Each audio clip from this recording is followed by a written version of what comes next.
వరకు నింపుదామనే ఉద్దేశంతో శ్రీశైలం జలాశయం నుంచి నీళ్లు తీసుకొని నింపడం జరిగింది.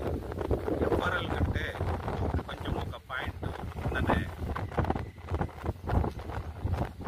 ఉన్నప్పుడు పైన ఎఫ్ఆర్ఎల్ పైన కొంచెం ఒక 1 మీటర్ బై 1 మీటర్ రివిట్మెంట్ ఉండటం జరిగింది.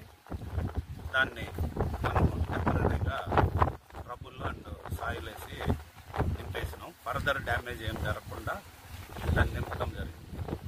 సో ఇప్పటికీ దీనివల్ల ఇప్పుడైతే ప్రమాదం ఏం లేదు. తర్వాత మనం ఈ వాటర్ సీజన్ అయిపోయిన తర్వాత మనం పర్మనెంట్గా దాన్ని ఇంగిన ప్లేస్లో దాన్ని అంతా రీసెంట్ రీఅడ్జస్ట్ చేసి పునరుద్ధరించుకుంటాం. ఈ గంట కిందటువంటి 5-6 గ్రామ ప్రజలందరూ ఆందోళనలు ఉన్నారు సార్. దీనిపైన మీకు స్పందన సార్? లేదు, ఆందోళన చెందాల్సిన ఇబ్బంది ఏం లేదు. అవుకు జలాశయము పూర్తి పటిష్టంగా ఉంది. దీనికి వచ్చిన ప్రమాదం ఏం లేదు అని నేను గట్టిగా చెప్తాను. అంటే అవుకు జలాశయము ఇప్పటిది కాదు, గత 10 సంవత్సరాల నుంచి దీనికి నీళ్లు వస్తున్నాయి, నింపుతూనే ఉన్నారు. కాబట్టి ఎటువంటి ప్రమాదం జరిగే ఆస్కారం లేదు. మనకు ఏదన్నా నీళ్ళు ఎక్కువయ్యి ఏదన్నా ప్రాబ్లం వచ్చినా కూడా ఇప్పుడు మనం గండికోటకు నీళ్ళు వదిలేదానికి మనకు రెగ్యులేటర్ ఉంది. ఇమ్మీడియట్గా మనం తగిన చర్యలు తీసుకుంటానికి ఈరోజు ఈ రివిట్మెంట్ మనం పరిశీలించడం జరిగింది.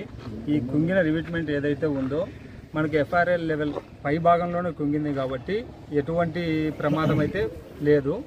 కానీ అధికారులను ఇక్కడికి పిలిపించి దాన్ని వాళ్ళ దృష్టికి కూడా తీసుకెళ్లి పరిశీలించడం జరిగింది. కాబట్టి నియోజకవర్గ ప్రజలు కానీ రైతులు కానీ ఎటువంటి భయాందోళనకు గురి కావద్దని, ఈ రివిట్మెంట్ అనేది కుంగడం వల్ల మనకు రిజర్వాయర్కి కానీ మన పల్లెలకు కానీ ఎటువంటి ప్రమాదం లేదు. కాబట్టి మీరు ఎటువంటి భయాందోళనకు గురి కావద్దని మా తెలుగుదేశం పార్టీ తరఫున మేము సూచన చేస్తున్నాము.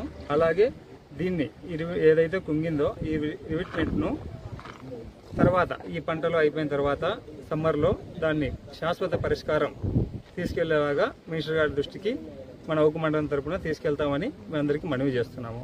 అలాగే ఇక్కడ నిన్న ఏదైతే జరిగిందో దానికోసం అని చెప్పి ఈ స్టోరేజ్ని కూడా కొద్ది వరకు తగ్గించడం కోసమని జిఎన్ఎస్ కాలువకు వాటర్ రిలీజ్ చేయడం జరిగింది. కాబట్టి ఇప్పటికైతే మనకి ఎటువంటి ప్రమాదం లేదు. ఆ ప్రమాదం జరిగిన చోట కూడా తాత్కాలిక మరమ్మతులు చేయడం జరిగింది. కాబట్టి ప్రజలందరూ దృష్టిలో పెట్టుకొని ఎటువంటి భయాందోళనకు గురి కాకుండా మీ పనులు మీరు చేసుకోవాల్సిందిగా కోరుతున్నాను.